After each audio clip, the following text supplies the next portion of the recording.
Have you ever ordered food delivery, took one bite, and thought, ugh, this is terrible, 1-star review?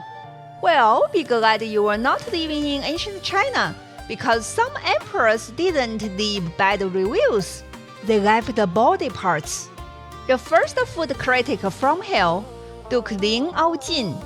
Let's start with one of the worst bosses in Chinese history, Duke Ling of Jin, who ruled about 2,600 years ago. This guy was the full package of terrible leadership.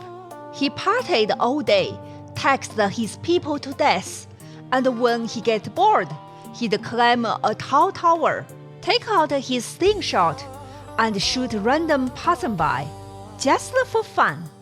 Yeah, real people person. His favorite dish? Bear paws. And no, not the donut. Bear's paws.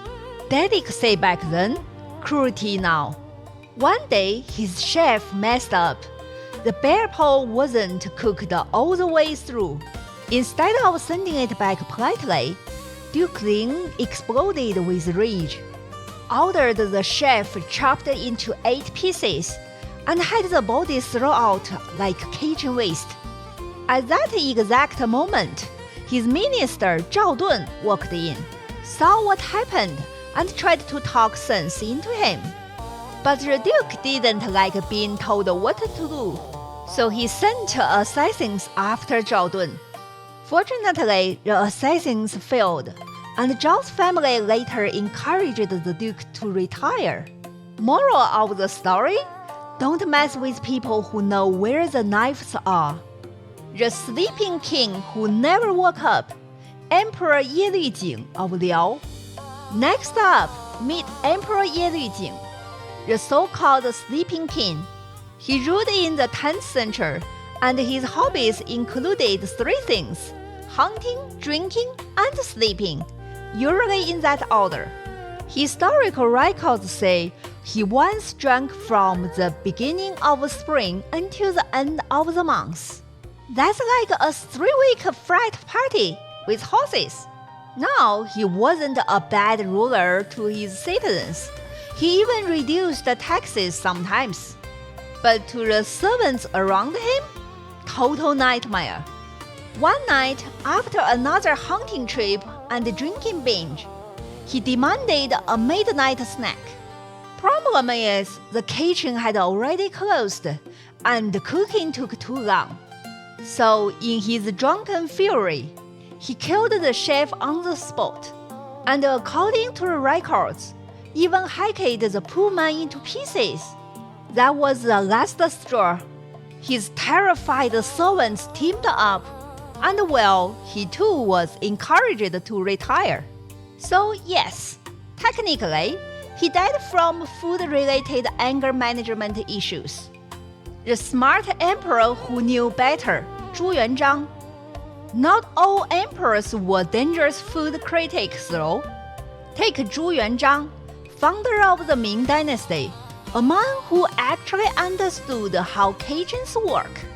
When he heard his 3rd son had beaten his chef, he didn't praise him, he yelled at him. Zhu said something like, I can punish anyone in this empire, but never mess with the people who handle my food. Because he knew, if your cook hates you, 1 spoonful could end your dynasty. Finally, an emperor who wasn't an idiot sandwich. Even the polite emperor has limits, Kangxi. Finally, there is Emperor Kangxi of the Qing dynasty, who ruled for over 60 years. One day, his royal chef served him a fish, so bad it almost made him vomit. The palace managers wanted to whip this man 100 times and lock him up.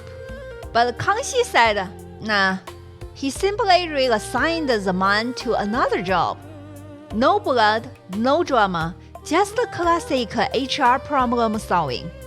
By that time, emperors had learned their lesson. Fire your chef, don't execute your chef. So, did emperors really kill their chefs? Sometimes, yes. but only when the emperor was crazy, drunk, or both. The smarter ones realized something crucial. You can't rule an empire on an empty stomach. And it's really hard to find good cooks willing to work for a boss who might behead them for undercooking fish. So next time your delivery is late or your steak is a little overdone, take a deep breath, then maybe just leave a polite review.